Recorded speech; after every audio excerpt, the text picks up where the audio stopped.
ನೋಡಿ ಫ್ರೆಂಡ್ಸ್, ಇದು ಗಿರಿನಗರದ ಹತ್ತಿರ ಇರುವಂಥ ಮಂಜುನಾಥ ಆಟದ ಮೈದಾನ. ಇಲ್ಲೆಲ್ಲ ಬೆಳಗ್ಗೆನೇ ತುಂಬ ಸ್ಕೂಲ್ನ ಮಕ್ಕಳೆಲ್ಲ ಬಂದು ಆಟ ಆಡ್ತಾ ಇರ್ತಾರೆ.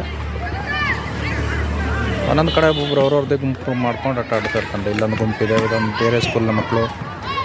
ಇಲ್ಲೊಬ್ರು ಫುಟ್ಬಾಲು ವಾಲಿಬಾಲ್ ಆಡ್ತಾಯಿದ್ರೆ, ಇವರು ಬೇರೆ ಸ್ಕೂಲ್ ಮಕ್ಕಳು. ಆ ಥರ ಇಲ್ಲೊಂದು ಚಿಕ್ಕ ಮಕ್ಕಳ ಗುಂಪಿದೆ.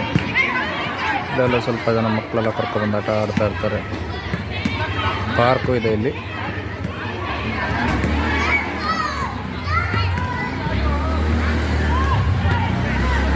ತುಂಬ ಚಿಕ್ಕ ಮಕ್ಕಳೆಲ್ಲ ಇಲ್ಲಿ ಪಾರ್ಕಲ್ಲಿ ಆಟ ಆಡ್ತಾ ಇರ್ತಾರೆ. ಸ್ವಲ್ಪ ದೊಡ್ಡ ಮಕ್ಕಳೆಲ್ಲ ಇಲ್ಲಿ ವಾಲಿಬಾಲ್ ಆಡೋದು, ನೆಟ್ಟು ಕಟ್ಕೊಂಡೆಲ್ಲ ಮಾಡ್ತಾ ಇರ್ತಾರೆ.